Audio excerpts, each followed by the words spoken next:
I often feel like I'm the Santa Claus of hair loss.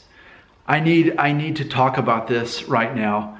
This is one of those behind the scenes videos where you get to understand me, the actual person, instead of this character of a person that a lot of people think is secretly obsessed with and fearful that he's losing his hair.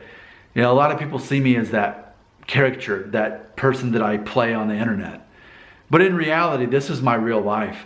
Okay, so all through the day, I get comments. Oh, there's another one. It's from another 15-year-old kid saying, I'm too young. It's happened to me. What do I do? What do I do? I'm going to go bald. What do I do? And that's the comment. And then I never hear from the kid again because I don't respond to those. And it's because, what am I going to say to a 15-year-old kid that thinks he's losing his hair? I mean, unless he's regularly watching my videos and buys into the concept of what I believe is step one, stop watching porn because it's destroying your confidence level, you know, and then step two, understand how people actually assess whether you're good looking or not, and it's not about your hairline. But see, he's not ready for that. He's way too immature and inexperienced in life to understand or grasp on those concepts. He just wants Santa Claus to reach back in his sleigh, this big sack of gifts and toys. Oh, what's that, young man? Here you go. And then he hands him a perfect head of hair and he never has to worry about it anymore.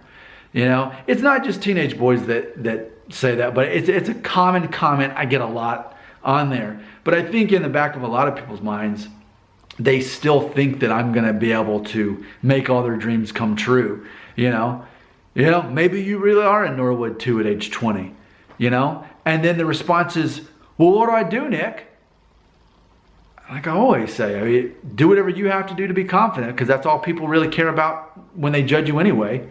So if you can't be like me and you have to get a hair transplant or do whatever it is, take drugs, Propecia, whatever, if that's what you have to do, then I guess that's what you have to do. But I'm not Santa Claus. I can't grant you these wishes. So can you understand, like, aside from the person that you think I...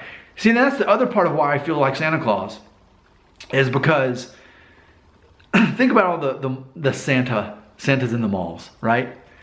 It's a 62-year-old guy who is probably wearing a wig, probably maybe even wearing some kind of beard extension. He sits in the mall for 6 hours and he gets paid a couple $100 to pretend like he's Santa Claus, and he's an actor. And a lot of people don't realize that that's all I am is I'm just an entertainer. That's all I am. It's just that I happen to know a lot about hair loss psychology. And perhaps, I'd even say this, I don't know anyone that exists on this planet that knows more about hair loss psychology than I do. Like to make the connection between the way that it tends, a receding hairline seems to have the most effect on guys that are addicted or regularly look at pornography. See, who has ever talked about that in the history of the world? Google that right now. Can you find where anyone talked about that before I said it just now in this video? Look at the date. If you can find any study that shows guys that are addicted to pornography are more likely to be bothered by hair loss because it further destroys their self-esteem and reinforces this fake reality in which to get a girl that good looking who wants you, you're going to have to look better yourself. This whole Google that right now. I'll give you a minute. Go ahead. Google it. Well, maybe don't. I'm afraid. If you maybe don't Google the word porn. Okay, sorry. My point is, I've never heard of anybody talking about that concept or that theory before. I think I'm the first person to talk about it. I'm not really an expert, but people treat me like I am.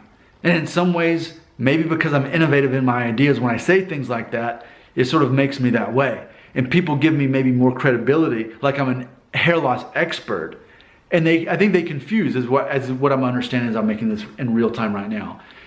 This whole concept of me feeling like the Santa Claus of hair loss is that people look at me as a guy who's going to be able to make it to where they don't go bald anymore.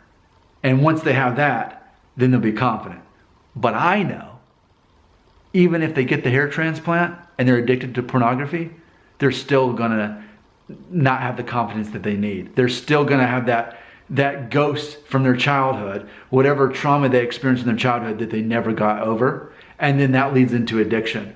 And it's interesting to me too, because, there's different kinds of addiction. There's drugs and there's alcohol. There's gambling. There's ones that are more obvious. But when it comes to pornography, there's not a lot of people talking about that in a non-religious way, which sometimes I do acknowledge that there is a religious connection there.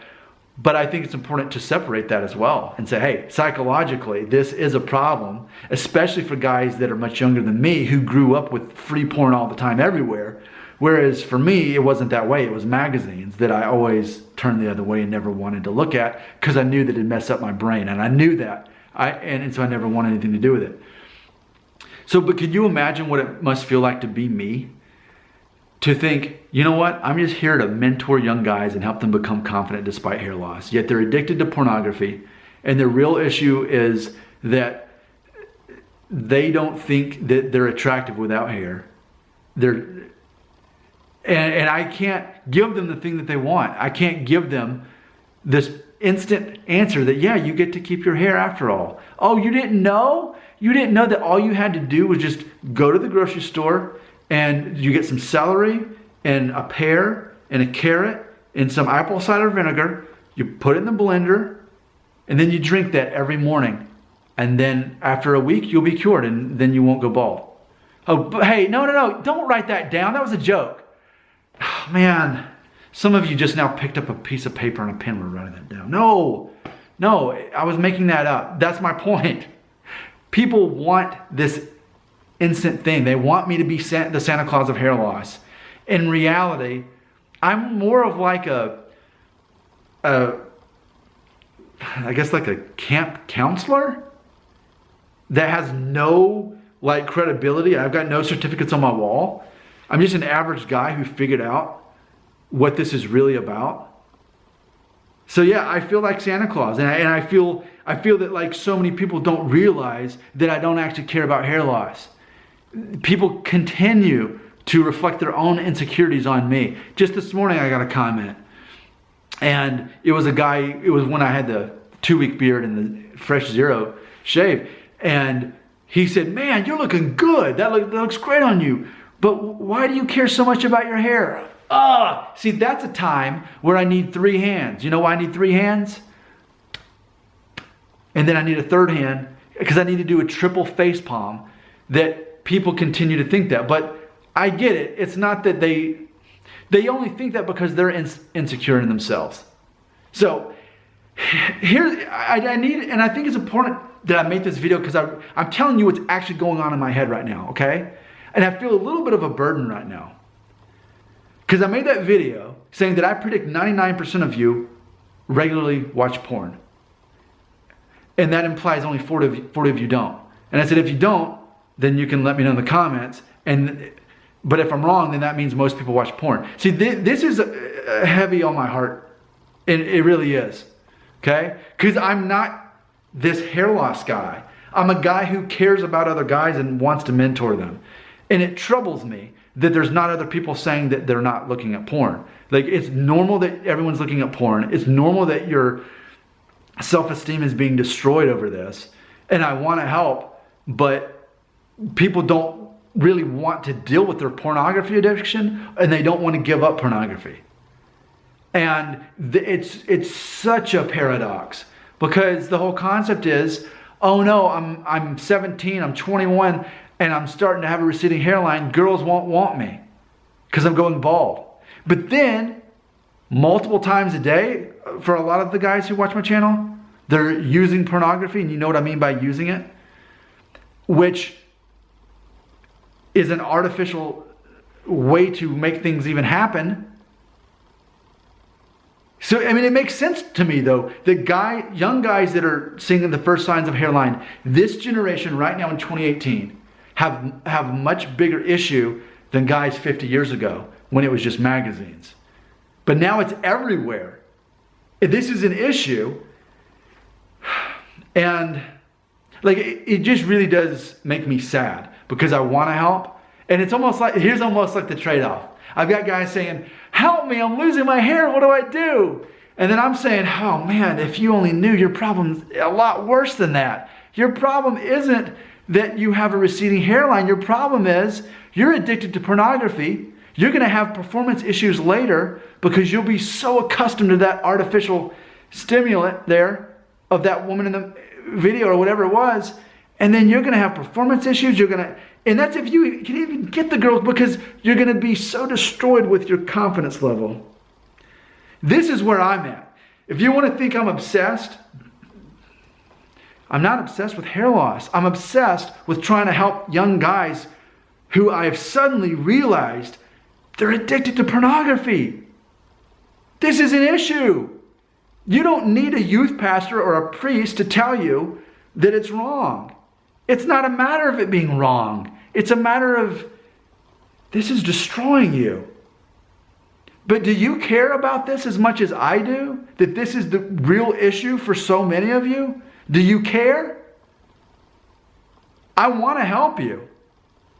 But really, this is something that I guess that's like with any kind of addiction. It's like the first step is to admit that you're addicted.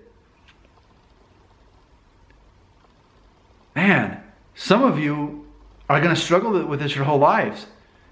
And therefore, you're going to struggle with confidence issues your whole life. And again, I think a lot of you, in theory, the ones that are, maybe in theory, the ones of you who are the most addicted to that pornography and are using it 4 or 5 times a day, I think there's a good chance you're also the same guys that have that traumatic childhood event that you never dealt with and got through. And so porn was an easy vice for you. And yet it destroys you and it continues to hold you back based on that psychological issue that you never dealt with. Can you imagine how I was just going to ad-lib a video talking about some generic similarities between me and Santa Claus?